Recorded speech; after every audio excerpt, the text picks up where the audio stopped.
Adidas. Years ago, my little brother made a song called My Adidas, and that song became so big, so explosive, that it saved the company, Adidas, saved them. They were going to go bankrupt.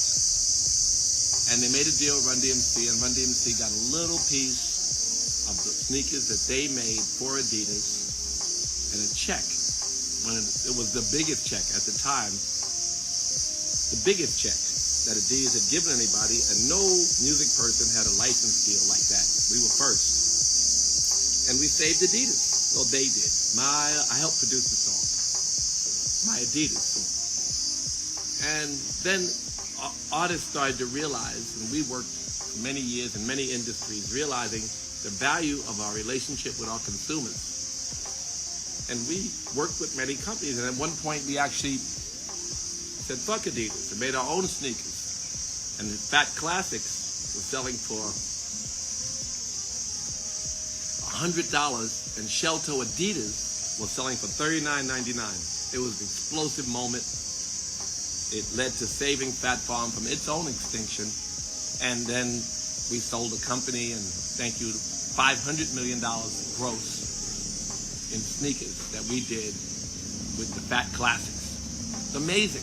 And the thing that we broke the mold, because we proved that you didn't have to suck up under Adidas or Nike or anybody to sell sneakers, because no one had sold anything but legitimate. Nothing was cool except Nike, perhaps Puma, but not really, and Adidas. That was it.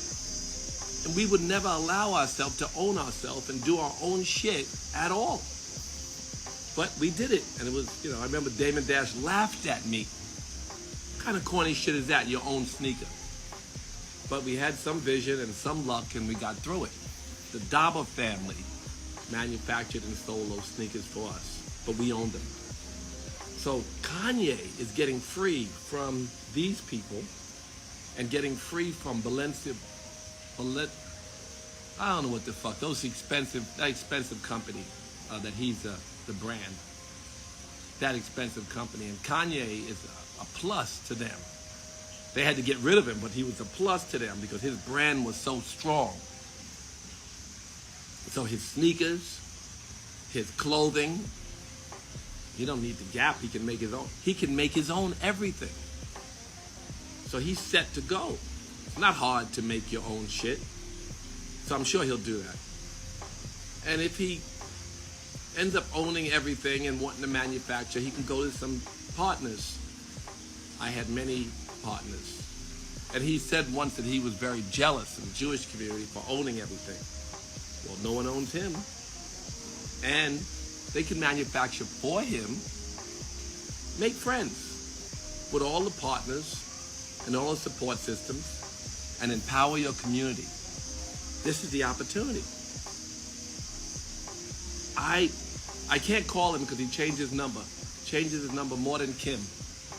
I called him a couple months ago, but then now it's no more good, the number. Because if I had a nickel for everyone who asked me, can they call Kanye? Many are fans. He's going to make more money now than ever.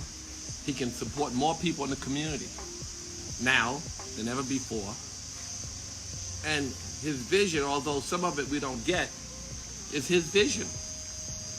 It's easy to apologize and right the wrong because he never, whatever he said, he took back. He said, I'm jealous of the Jewish community and their power. He has all the power in the world.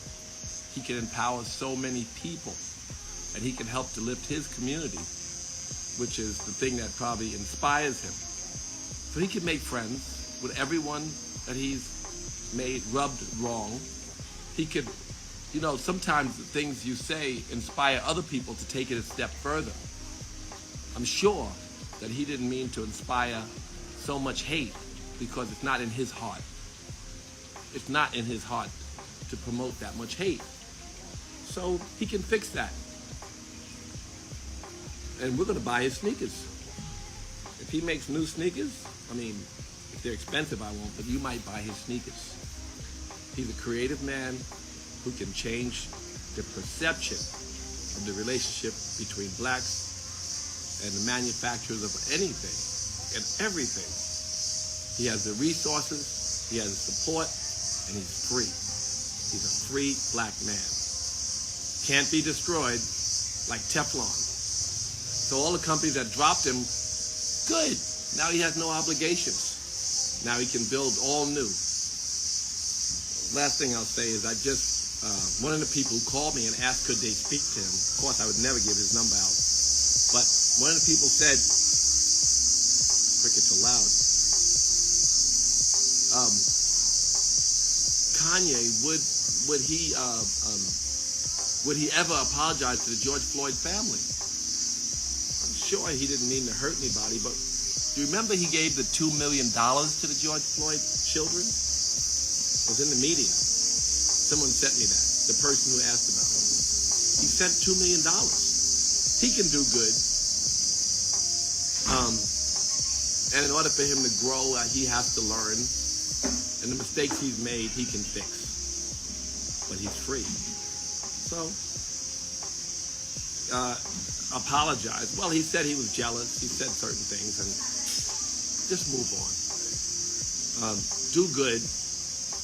And mend your relationships with your many friends. Steve Rifkin was offended. A lot of your Jewish friends who are good friends of you are offended. Fix that. I know you didn't mean to hurt anybody, and I think that you can say that publicly. It'll be more beneficial to the relationship between blacks and Jews than for them to label you an anti-Semite, which they've done from everybody to Marcus Garvey, to Martin Luther King, to Reverend Sharpton, to Reverend Jackson, to me, to Public Enemy, to Will Smith, to you. They've said so many people are anti-Semites. None of that has really, really helped to mend or build a bridge between the black and Jewish community.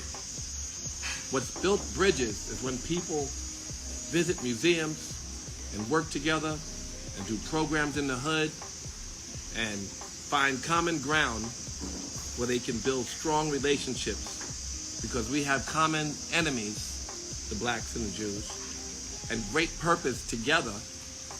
We have common experiences, and we are joint at the hip in our fight against white supremacy. Don't let them separate us. You can fix that, Kanye. So, I say this publicly because he's got all the friends who do have his number, and I haven't spoken to him in months. And also saying it publicly, we will support you if you build your own. We hope you can fix your relationship.